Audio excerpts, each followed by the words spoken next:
तस्मै श्री गुरुवे नमः। नमस्कार। स्वागत है आप सभी संस्कृत अध्येताओं का हमारे यूट्यूब चैनल उदयाचलम संस्थान में। तो आज हम लोग DSSB PGT संस्कृत के पाठ्यक्रम पर चर्चा करेंगे और यह भी देखेंगे कि पेपर कैसे आता है, कितने भागों में बटा होता है, कितने अंकों का होता है और अपने सब्जेक्ट के अंतर्गत हम लोगों को किन किन बिंदुओं पर ज़्यादा ध्यान देना है, अर्थात किन की डीप स्टडी करनी है और किन का सामान्य अध्ययन करना है इत्यादि। तो आज का विषय है DSSB PGT संस्कृत 2023 इसी पे चर्चा करेंगे। तो पहले पेपर देखिए, पेपर टीयर 1 टीयर 2 दो भागों में बटा है। इसमें 100 प्रश्न आएंगे। इसके पश्चात टीयर 2 है तो इसमें 200 क्वेश्चन होंगे। 200 क्वेश्चन में से 180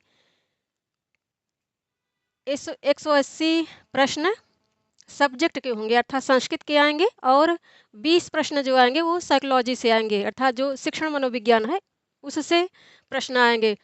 तो हम लोग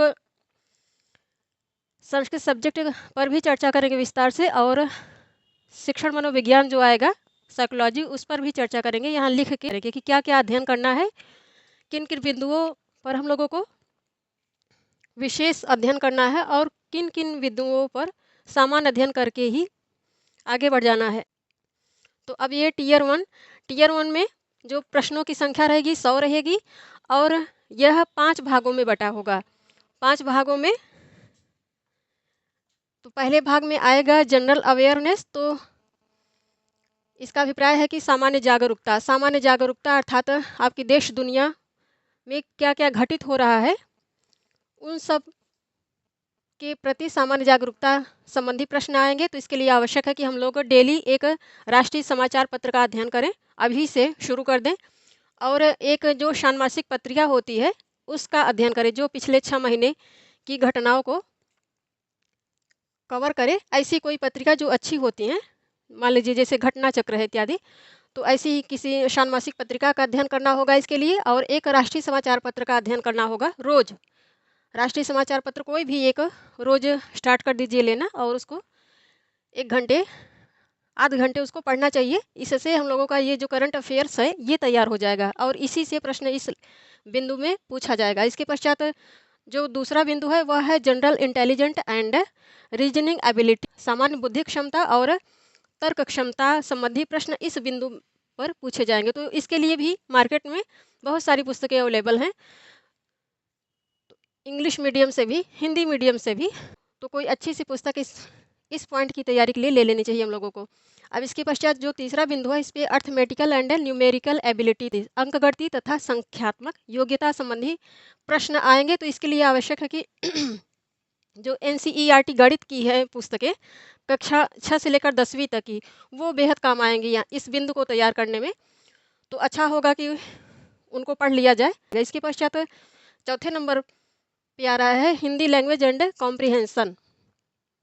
तो यहाँ पे गद्यांश, हिंदी गद्यांश और हिंदी पद्यांश संबंधी प्रश्न आएंगे। कॉम्प्रिहेंशन का अभिप्राय है कि यहाँ पे एक पैरा दे दिया जाएगा, उस पैराग्राफ का पूरा अध्ययन करना होगा और उसी से रिलेटेड नीचे प्रश्न दिए होते हैं, उन सारे प्रश्नों का उत्तर उसी पैराग्राफ को पढ़कर जो जितने भी प्रश्न नीचे दिए रहे होते हैं उन सभी प्रश्नों के उत्तर उसी पैराग्राफ में छिपे रहते हैं।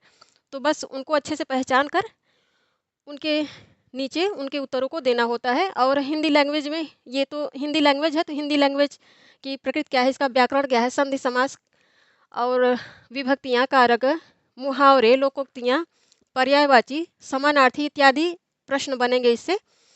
सेम ऐसा ही 5वें बिंदु में जो इंग्लिश आ रही है, इंग्लिश लैंग्वेज एंड कॉम्प्रिहेंशन, तो यहाँ भी सेम वैसे ही प्रश्न आएंगे। इंग्लिश भाषा संबंधी जो हल्का फुल्का ग्रामर है वो पूछा जाएगा। उसके पश्चात यहाँ भी पैराग्राफ पूछा जाएगा। तो ये इसमें 5 बिंदु है। टीयर 1 के अंतर्गत 5 बिंदु हैं। ये 5 बिंदु कहिए या फिर 5 भागों में बटा हुआ है और प्रत्येक भाग के लिए 20-20 अंक निर्धारित किए गए हैं। तो कुल मिला के इसमें 100 प्रश्न है। तो इन 100 प्रश्नों में से 50 प्रश्न हम लोगों को हल करने ही करने हैं। 50 प्रश्न हम लोगों का सही हो जाएगा। जब सही मार्क कर लिया जाएगा उसके पश्चात ही टीयर 2 वाला जो हम लोगों का प्रश्न पत्र रहेगा वो खुलेगा, अन्यथा नहीं खुलेगा। जब तक यहाँ हम लोग 50 प्रश्न सही करके पास नहीं हो जाएंगे तब तक ये वाला प्रश्न पत्र नहीं खुलेगा। तो इसलिए इसको पास करना बेहद ही आवश्यक है, इसलिए इसको इग्नोर नहीं करना है। इसकी भी अच्छी तैयारी करनी है और 50 अंक ले ही आने हैं हर हाल में, हम लोगों को कंपल्सरी है। जब तक 50 अंक नहीं आएंगे तब तक ये वाली कॉपी नहीं खुलेगी। टीयर 2 वाला जो पेपर है वो चेक नहीं होगा।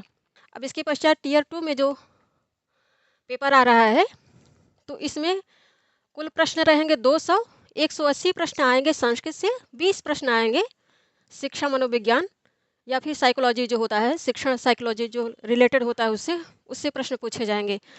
तो 180 प्रश्नों का जो संस्कृत सब्जेक्ट है यह कई बिंदुओं में बटा हुआ है। तो इसके लिए आवश्यक है कि पहले 6 से लेकर 12वीं तक की जो NCERT संस्कृत की पुस्तकें हैं उनका अच्छे से अध्ययन कर लिया जाएगा। यदि इनका अच्छे से अध्ययन कर लिया गया 6 से 12वीं तक का, तो समझ लीजिए पूरे इस पाठ्यक्रम का जो टीयर 1 के अंतर्गत जो संस्कृत वाला सब्जेक्ट है हम लोगों का 80% तैयार हो जाएगा। इसके अंतर्गत 80% तैयार हो जाएगा। बाकी जो 20% रहेगा वो ग्रेजुएशन लेवल तथा MA लेवल पर हम लोगों ने जो संस्कृत सब्जेक्ट लेकर पढ़ा है, अध्ययन किया है, उससे पूछा जाएगा। तो इससे 20% इससे कवर होगा, 80% इससे कवर होगा। तो इसीलिए NCERT संस्कृत की पुस्तकों को 6 से लेकर 12वीं तक की पुस्तकों को पढ़ना अनिवार्य है। और इसमें जो विषय की विविधता है इसी कारण इसको यहाँ पे दिया जा रहा है कि इसको पढ़ना चाहिए, क्योंकि NCERT की जो संस्कृत की पुस्तकें बेहद ही अच्छी हैं 6 से लेकर 12वीं तक की, और विविध क्षेत्रों से उनमें जो विषय सामग्री है वो नहीं थे। जैसे वेदों से भी सूक्तियाँ उठाई गई हैं पाठ्यक्रम में, इन किताबों में वेदों से भी हैं, महाकाव्यों से हैं, रघुवंशम से और बुद्ध चरितम इत्यादि से बहुत सारी ऐसी कहानियाँ हैं, सूक्तियाँ हैं, मंगलाचरण हैं, और व्याकरण के भी जो नियम हैं, जो पाणिनि अष्टाध्यायी के जो व्याकरण के नियम है संधि समास कारक के अंतर्गत, वो सब बेहद ही सरल तरीके से इन पुस्तकों में समझाए गए हैं। इसलिए इनको पढ़ना बेहद ही आवश्यक है। 6 से लेकर 12वीं तक की NCERT की पुस्तकें पढ़नी चाहिए हम लोगों को, ताकि ये 80% इसी से कवर हो जाए। बाकी जो 20% है वो ग्रेजुएशन लेवल पर या MA लेवल पर हम लोग पढ़ लें, रिवाइज कर लें फिर से। और इसके लिए आवश्यक है कि कोई गाइड का अध्ययन न करें, बल्कि टेक्स्ट बुक जो मूल पुस्तकें हैं उन्हीं का अध्ययन किया जाए, क्योंकि जब टेक्स्ट बुक का अध्ययन करेंगे तभी हम लोग गहराई में जाएंगे, और गहराई में जाके पढ़ेंगे तो कुछ भी प्रश्न जो पूछा जाएगा हम लोगों का मिस नहीं होगा, सब कर जाएंगे। इसके पश्चात ये जो पाठ्यक्रम है मैंने तैयार किया है, ये कुछ जो प्रीवियस ईयर के क्वेश्चन पेपर हैं DSSB PGT के प्रीवियस ईयर के क्वेश्चन पेपर को देख कर तैयार किया है, और कुछ जो ऑफिशियल वेबसाइट पर पाठ्यक्रम पुराना पड़ा हुआ था उस पुराने को भी देखा है, जो अपडेट करके पड़ा हुआ है उसको भी देखकर कुल मिला के इसको बनाया है। और तो 6 से लेकर 12वीं तक की NCERT पुस्तक भी पढ़ाई जाएगी, और बाकी जो बिंदुवार ये पाठ्यक्रम यहाँ पे दिया जा रहा है इनका भी अलग से अध्ययन करवाएंगे आप लोगों को। प्रत्येक पर फाइल बनाई जाएगी और यहाँ पे स्टडी मटेरियल्स भी दिए जाएंगे। हाँ, आप लोगों को नोट करना होगा, लिख लिख के बोर्ड पे पढ़ेंगे तो आप लोग नोट करते जाइए। तो इस प्रकार आप लोगों का स्टडी मटेरियल आराम से तैयार हो जाएगा, नोट्स भी तैयार हो जाएगा और अध्ययन भी हो जाएगा। तो अब देखते हैं जो ये पाठ्यक्रम आ रहा है इन्हीं सबको मर्ज करके और प्रीवियस ईयर के क्वेश्चन पेपर के अनुसार जो पाठ्यक्रम है अब वो उस पर चर्चा कर लेते हैं। तो इसमें पहले है वैदिक साहित्य। वैदिक साहित्य के अंतर्गत तो वैदिक साहित्य का सामान्य परिचय। सामान्य परिचय के लिए वैदिक साहित्य की ये पुस्तक ही आती है, उसको ले लेना चाहिए। यदि आप ले सकते हैं तो ठीक है, नहीं लेते हैं तो भी यहाँ पे इसका पूरा अध्ययन हम लोग बिंदुवार अध्ययन करेंगे, और स्टडी मटेरियल भी यहाँ पे लिख लिख के दिया जाएगा, चर्चा करेंगे और उसी दौरान आप लोग उसको नोट करते जाइएगा तो सब तैयार हो जाएगा। इस तो वैदिक साहित्य का सामान्य अध्ययन करना है। सामान्य अध्ययन करना है तो इसका अभिप्राय है इसमें बहुत डीप नहीं जाना है, कॉमन रूप से पढ़े रहना है।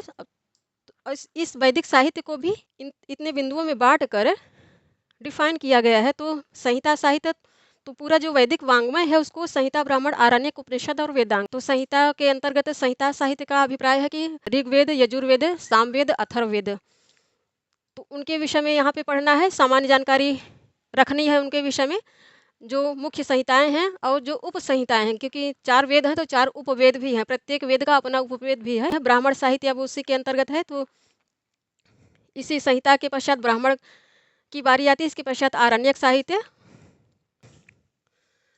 तो वेदांग को 6 भागों में बांटा गया है। ये पॉइंट जो है वेदांग, तो वेदांग के अंतर्गत शिक्षा, कल्प, व्याकरण, निरुक्त, छंद और ज्योतिष, ये 6 भागों में बांटा गया है। इनके विषय में सामान्य जानकारी रखनी है। इनकी विषय वस्तु क्या है, इनके मुख्य सिद्धांत क्या हैं, कितने भागों में इनको बांटा गया है, इनके उप सिद्धांत क्या हैं, इनके उपविभाग क्या हैं, इत्यादि के विषय में सामान्य जानकारी रखनी चाहिए। तो इसके लिए आवश्यक है कि हम लोग जो वैदिक साहित्य का इतिहास है, वैदिक साहित्य का इतिहास करके एक पुस्तक ही आती है, तो इस पुस्तक में ये सब मिल जाएगा आराम से। सामान्य अध्ययन इससे हो जाएगा, पुस्तक से, एक पुस्तक ही आती है। इसके पश्चात वैदिक सूक्त जो इस पाठ्यक्रम के अनुसार पढ़ने हैं, जिनसे प्रश्न पूछे गए हैं। तो अग्नि सूक्त है, अग्नि सूक्त भी 1.1, तो इसके लिए एक ऋक् सूक्त संग्रह करके पुस्तक आती है। यदि वो पुस्तक आप लोग ले सकते हैं तो ले लीजिए। ये सारे सूक्त उस पुस्तक, एक ही पुस्तक में मिल जाएंगे। यदि आप लोग नहीं ले पाते हैं तो भी कोई बात नहीं, क्योंकि जितना यहाँ पे दिया गया है सब यहाँ पे पढ़ाया जाएगा। हम लिख लिख के पढ़ाएंगे और एक एक का पदच्छेद करके, अनुवाद करके पढ़ाएंगे, तो आप लोगों का स्वतः ही तैयार हो जाएगा सब। इसके पश्चात इंद्र सूक्त है, यह भी 2.21। सूर्य सूक्त है, तो इसका जो पॉइंट है 1.125। इसके पश्चात वरुण सूक्त है, 1.25 है। इसके पश्चात नासदी सूक्त है, तो 10.129। तो ये इसके अध्याय, चैप्टर दिए जा रहे हैं कि किस अध्याय से पूछा जा रहा है। पुरुष सूक्त है, तो ये ऋग्वेद के 10वें मंडल से पूछा जा रहा है और ये सूक्त संख्या दी गई। इसके पश्चात हिरण्यगर्भ सूक्त, तो ये भी 10वें मंडल से ही है। तो इस प्रकार यहाँ पे सूक्तों को भी पॉइंट करके लिख दिया है, इससे सूक्तों को ढूंढने में आसानी होगी। अब इसके पश्चात शुक्ल यजुर्वेद है, तो शुक्ल यजुर्वेद का जो प्रकरण आएगा पीजीटी संस्कृत में, वो आएगा शिव संकल्प सूक्त है, और यह भी 34वें अध्याय के 1 से 6 तक ही मंत्र आएंगे। फिर संवाद सूक्त है, तो संवाद सूक्तों में पूर्वा उर्वशी संवाद आएगा, यम यमी संवाद, ये शर्मा पड़ी संवाद, विश्वामित्र और नदी संवाद। ये यूजीसी नेट के भी पाठ्यक्रम में है, 25 कोड के पाठ्यक्रम में ये सब है। इसके पश्चात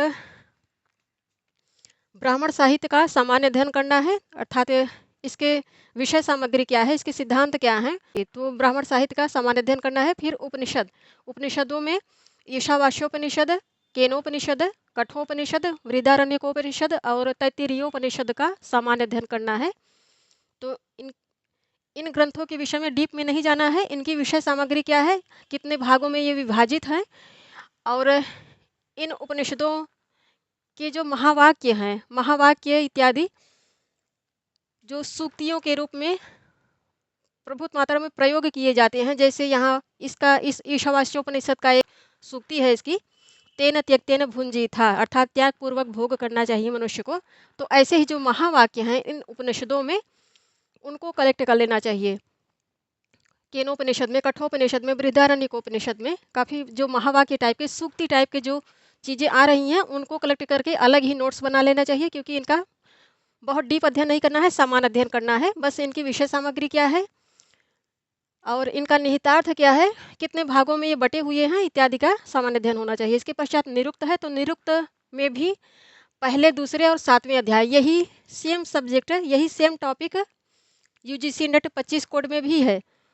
तो निरुक्त का अध्ययन करना है, सामान्य अध्ययन करना है, तो भी पहले, दूसरे और 7वें अध्याय के विषय में ही पढ़ना है। इसके पश्चात वैदिक स्वर में उदात्त अनुदात्त स्वरित, इनकी क्या प्रक्रिया होती है इत्यादि के विषय में सामान्य जानकारी हम लोगों को होनी चाहिए। इसके पश्चात अब शुरू होता है संस्कृत साहित्य का इतिहास। तो संस्कृत साहित्य का इतिहास भी बटा रहेगा गद्य काव्य में। संस्कृत साहित्य के इतिहास के अंतर्गत गद्य काव्य है, इसकी उत्पत्ति कैसे हुई, विकास के क्रम में इस साहित्य के अंतर्गत कौन कौन से बहुत बेहद ही लोकप्रिय ग्रंथ हैं, उनके विषय में जानकारी होनी चाहिए। भारतीय नाट्य साहित्य की उत्पत्ति कैसे हुई और इसका विकास कैसे हुआ, और इसकी उत्पत्ति के विषय में विद्वानों के जो मुख्य सिद्धांत हैं उनको भी पढ़े रहना चाहिए।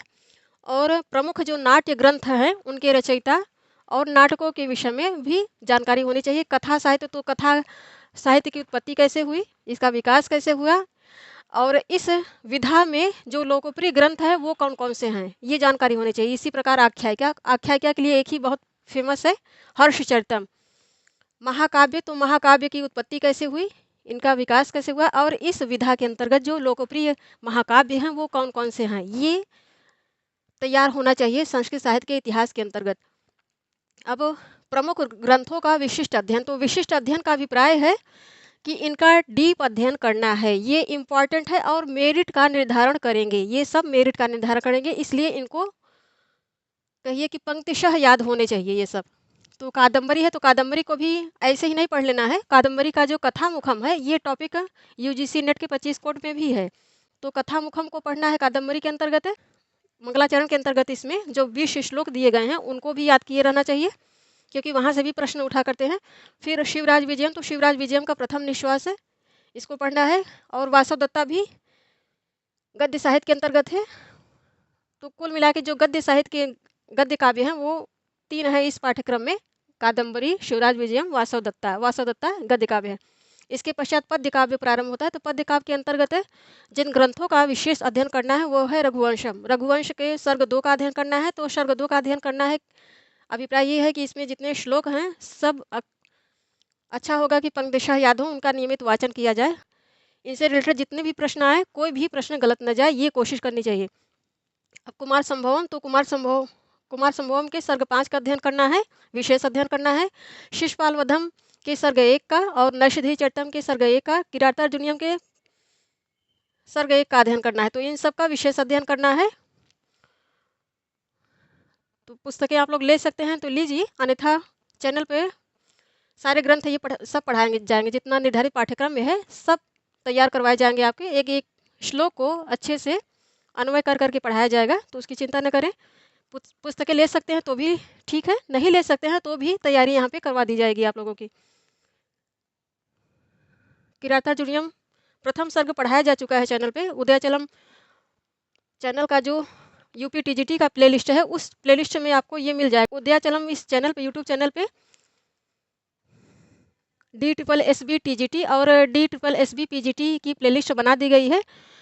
और कुछ टॉपिक भी डाल दिए गए हैं जो NCERT के रिलेटेड हैं। बाकी जो और टॉपिक अंदर से जितने भी टॉपिक हैं, ये पाठ्यक्रम में जो पुस्तकें आ रही हैं रिलेटेड जितने भी पाठ्य सामग्री रहेगी सब प्लेलिस्ट में डाल दी जाएगी। अलग अलग प्लेलिस्ट बनी है, TGT की अलग बनी है, PGT की अलग बनी है। तो आप लोग चैनल पे जाएं तो प्लेलिस्ट देखें, खोल के प्लेलिस्ट देखें, वहाँ पे आप लोगों को इस परीक्षा की तैयारी की दृष्टि से पाठ्य सामग्री मिलेगी।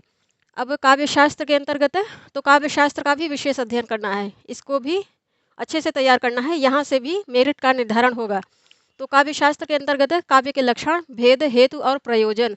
तो इसके लिए अच्छा होगा कि काव्य प्रकाश का अध्ययन करें। काव्य प्रकाश का जो प्रथम उल्लास है, द्वितीय उल्लास है और रस सिद्धांत, ध्वनि सिद्धांत के लिए अच्छा होगा कि हम लोग रस सिद्धांत के लिए चौथा उल्लास पढ़ें और ध्वनि सिद्धांत के लिए भी चौथा ही उल्लास सफिशेंट है। उसके पश्चात अलंकार के लिए तो 9 और 10 उल्लास। तो अलंकार भी जो आने की जिनके जिनके आने की संभावना है और प्रीवियस ईयर के क्वेश्चन पेपर में जो अलंकार आए हैं उन्हीं को ऐसे ही चिन्हित करके हम लोग अलंकार भी अलग से पढ़ लेंगे। छंद के विषय में भी गढ़ कितने होते हैं, कैसे छंदों की पहचान की जाती है इत्यादि के विषय में छंद प्रकरण पे अलग से ही पढ़ लेंगे। तो जितने भी टॉपिक यहाँ पे दिए जाएंगे इनका अलग अलग अध्ययन आप लोगों को करवाया जाएगा। जैसे काव्य लक्षण है तो काव्य लक्षण का अलग अध्ययन करवाया जाएगा, इसके भेद कितने हैं, हेतु कितने हैं, प्रयोजन कितने हैं इत्यादि जितने भी बिंदु इस पाठ्यक्रम में आ रहे हैं प्रत्येक बिंदु का अच्छे से अध्ययन करवाया जाएगा, अच्छे से हम लोग पढ़ेंगे। तो पुस्तकें ले सकते हैं तो ले लीजिए, अच्छा होगा। तो ये काव्य प्रकाश यदि लेते हैं तो विश्वेश्वर टीका अच्छी होती है, उसको ले लें।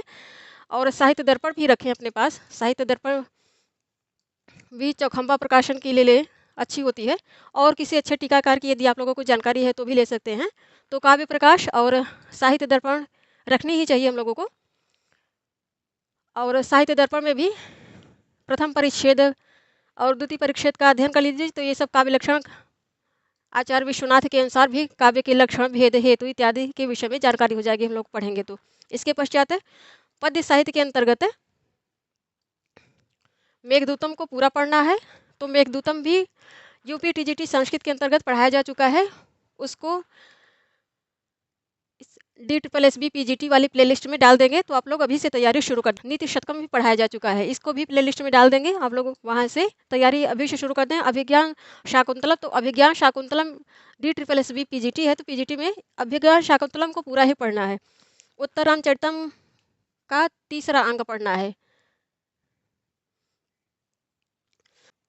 और मृच्छकटिकम ये प्रकरण है, तो इसका भी पूरा ही अध्ययन करना है। तो इसमें जो 10 अंक हैं, 10 अंकों के नाम क्या हैं, उनकी विषय वस्तु क्या है इत्यादि के विषय में हम लोगों को अच्छी जानकारी होनी चाहिए। इसमें जो सूक्तियाँ, लोकप्रिय सूक्तियाँ आ रही हैं, उनका अध्ययन करना चाहिए अच्छे से। और विषय सामग्री, इनके पात्रों के विषय में अच्छे से हम लोगों को परिचय होना चाहिए। तो कुल मिला के इन सबका उत्तरामचरितम का 3रा अंक, बाकी मृच्छकटिकम को पूरा ही पढ़ना है, अभिज्ञान शाकुंतलम को पूरा पढ़ना है, नीति शतकम को पूरा पढ़ना है, मेघदूतम को पूरा पढ़ना है। तो ये 3 ग्रंथ है। और उत्तरामचरितम 3य अंक, ये सब यूपी टीजीटी के अंतर्गत उदयाचलम संस्थान इस यूट्यूब चैनल पे पढ़ाया जा चुका है। यूपी टीजीटी की जो प्लेलिस्ट है, आप लोग वहाँ जाएंगे तो ये मिल जाएगा। मेघदूतम पूरा मिल जाएगा, नीति शतकम पूरा मिल जाएगा, अभिज्ञान शाकुंतलम मिल जाएगा। अभिज्ञान शाकुंतलम वहाँ पे अभी 4th अंक ही पढ़ाया गया है, बाकी को भी पढ़ा देंगे। उत्तरामचरितम का 3रा अंक भी हम लोग पढ़ चुके हैं, वहाँ पे पढ़ा है, मैटर पढ़ा है, आप लोग ले सकते हैं, देख सकते हैं। मृच्छकटिकम को आगे हम लोग पढ़ लेंगे। नल चंपू, तो नल चंपू में भी आर्यावर्त वर्णनम, इसका जो ये वाला टॉपिक है यही पढ़ना है। तो इसका सामान्य अध्ययन करना है, इसका विशिष्ट अध्ययन नहीं करना है, इसका सामान्य, क्योंकि जो प्रीवियस ईयर के क्वेश्चन पेपर हैं ज़्यादा इससे प्रश्न नहीं उठे हैं, फिर भी सामान्य अध्ययन हम लोगों को किए रहना है। और इसके जो लेखक हैं, लेखक के विषय में भी जानकारी होनी चाहिए। अब इसके पश्चात आगे का बिंदु है संस्कृत वाङ्मय के प्रमुख ग्रंथों का अध्ययन। तो वाङ्मय के अंतर्गत जो संस्कृत वाङ्मय में दर्शन शास्त्र है उनका जिक्र किया जा रहा है। तो भगवत गीता है पहले नंबर में, फिर सांख्य कार्य, वेदांत सार, तर्क भाषा, तर्क संग्रह। तो इनके जो मुख्य मुख्य सिद्धांत है, अब भगवत गीता है तो भगवत गीता में कितने अध्याय हैं, कुल कितने श्लोक हैं इस ग्रंथ में, और जो अध्याय हैं उनमें विषय वाइज उनमें क्या क्या विषय वर्णन किया गया है।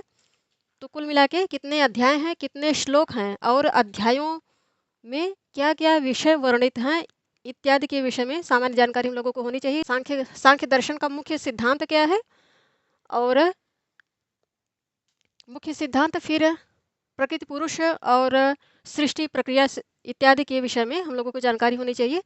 तो सामान्य रूप से सांख्य कारिका का अध्ययन करना चाहिए हम लोगों को, सामान्य जानकारी होनी चाहिए। वेदांत इसी प्रकार, वेदांत सार का भी अध्ययन सामान्य अध्ययन करना है, तर्क भाषा का भी सामान्य अध्ययन करना है, और तर्क संग्रह का भी। तर्क संग्रह बेहद ही छोटा सा ग्रंथ है, यदि ये तैयार हो गया तो समझिए तर्क भाषा के लगभग जितने प्रश्न आते हैं ये मिलते जुलते ही हैं। तो तर्क संग्रह तैयार है तो तर्क भाषा से संबंधित भी जो छोटे छोटे प्रश्न पूछे जाते हैं इस पर कवर हो जाते हैं। तो कुल मिला के इनका अध्ययन करना ही करना है हम लोगों को। भाषा विज्ञान, तो भाषा विज्ञान के अंतर्गत भाषा की उत्पत्ति कैसे हुई, तो उत्पत्ति और विकास, इस पर प्रश्न बनेगा। और इसके पश्चात ध्वनि परिवर्तन की दशाएं क्या क्या हैं, अर्थ परिवर्तन कैसे होता है इत्यादि के विषय में हम लोगों को अच्छे से जानकारी होनी चाहिए। इसके पश्चात व्याकरण आता है। तो व्याकरण में भी धातु रूप 5 लकारों में नहीं, क्योंकि छोटी कक्षा में 5 लकार में लट लोट लंग विधि और लिट में कराया जाता है। तो इस स्तर पर हम लोगों को जो धातु रूप तैयार करने हैं वो 10 लकारों में तैयार करने हैं। 10 लकार हैं और 10 लकारों में ही धातु रूप तैयार करने हैं रहेगा। तो रूपचंद्रिका सबसे अच्छा रहेगा, रूपचंद्रिका ले लें, उसमें काफ़ी धातुओं का संग्रह दिया गया। धातुएं पहले 10 गणों में विभाजित हैं, 10 गणों की प्रतिनिधि धातुओं का अध्ययन हम लोगों को ठीक से कर लेना चाहिए। एक परस्मैपदी को अच्छे से तैयार कर लें और एक आत्मनेपदी को अच्छे से तैयार कर लें, तो उन्हीं के आधार पर बाकी के भी धातु रूप चला करते हैं। तो इसके लिए अच्छा होगा कि रूपचंद्रिका छोटी सी आती है उसको अपने पास रखें और नियमित रूप से धातु रूप और शब्द रूप का वाचन किया जाए। तो यहाँ पे धातु रूप, शब्द रूप, तो शब्द रूप, धातु रूप, इनका नियमित वाचन करना चाहिए। इसके पश्चात कारक प्रकरण का अच्छे से अध्ययन करना होगा। जो प्रमुख कृत प्रत्यय हैं, काफ़ी लोकप्रिय हैं, उनका अध्ययन करना होगा। तद्धित प्रत्यय, स्त्री में 6 प्रमुख हैं, तो इन 6 का अध्ययन करना होगा। सूक्तियाँ, इसके पश्चात तो सूक्तियाँ और वाच्य परिवर्तन, ट्रांसलेशन इत्यादि के लिए हम लोगों को रचनानुवाद कौमुदी का अध्ययन करना होगा। तो यहाँ पे रचनानुवाद कौमुदी को भी ऐड कर सकते हैं।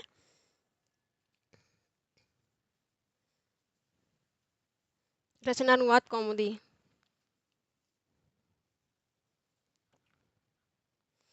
रचनानुवाद कौमुदी के लेखक जो हैं वो हैं कपिल देव द्विवेदी।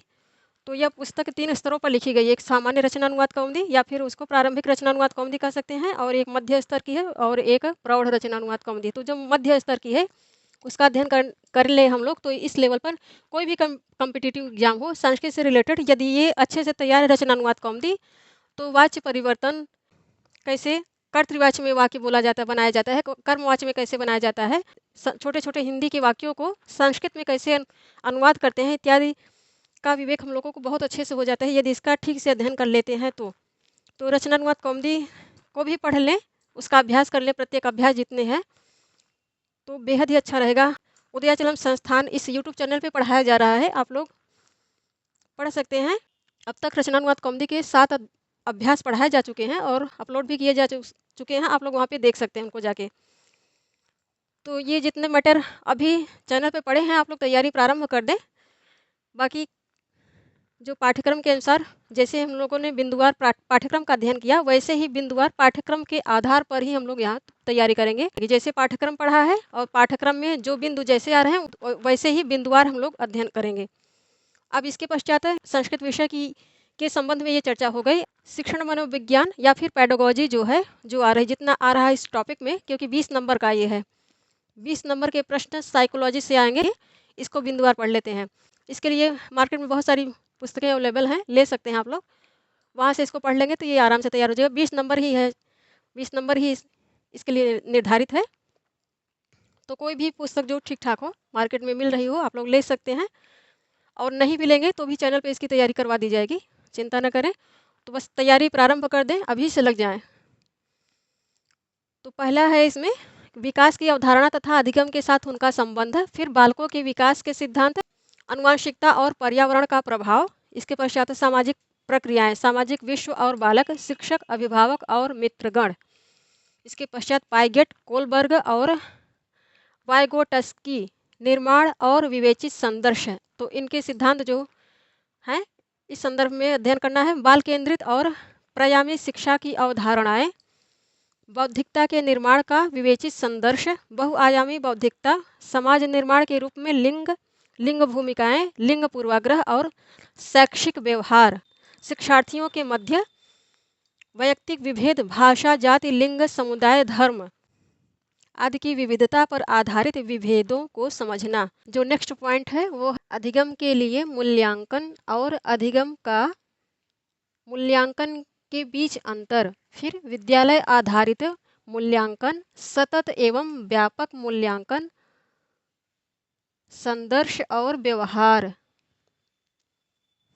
इसके पश्चात शिक्षार्थियों की तैयारी के स्तर के मूल्यांकन के लिए कक्षा में शिक्षण और विवेचित चिंतन के लिए तथा शिक्षार्थी की उपलब्धि के लिए उपयुक्त प्रश्न तैयार करना। फिर बालक किस प्रकार सोचते और लिखते हैं, बालक विद्यालय प्रदर्शन में सफलता प्राप्त करने में कैसे और क्यों असफल होते हैं। फिर शिक्षण और अधिगम की बुनियादी प्रक्रियाएं, बालकों की अध्ययन कार्यनीतियाँ, सामाजिक क्रियाकलाप के रूप में अधिगम के सामाजिक संदर्भ। तो यहाँ कैसे बच्चे सीखते हैं और उनको ग्रहण कैसे करते हैं इत्यादि के संदर्भ में ये पॉइंट है। फिर एक समस्या समाधान करता और एक अन्वेषक के रूप में बालक, अधिगम की वैकल्पिक संकल्पना, अधिगम प्रक्रिया के महत्वपूर्ण चरणों के रूप में बालक की त्रुटियों को समझना। फिर बोध और संवेदनाएं, प्रेरणा और अधिगम, अधिगम में योगदान देने वाले कारक, निजी एवं पर्यावरणीय। तो पर्यावरणीय अर्थात पर्यावरण संबंधी। इसके पश्चात है अधिगम और अर्जन, भाषा अध्यापन के सिद्धांत, सुनने और बोलने की भूमिका, भाषा का कार्य तथा बालक इसे किस प्रकार एक उपकरण के रूप में प्रयोग करते हैं, ये बिंदु दिया गया। फिर मौखिक और लिखित रूप में विचारों के संप्रेषण के लिए किसी भाषा के अधिगम में व्याकरण की भूमिका पर निर्णायक संदर्श, अर्थात व्याकरण क्या कार्य करता है एक भाषा के संदर्भ में, उस पर अध्ययन करना है इस पॉइंट में। फिर एक भिन्न कक्षा में भाषा पढ़ाने की चुनौतियाँ, भाषा की कठिनाइयाँ, त्रुटियाँ और विकार। फिर भाषा कौशल है इस पॉइंट में। फिर भाषा बोधगम्यता और प्रवीणता का मूल्यांकन करना, बोलना, सुनना, पढ़ना और लिखना।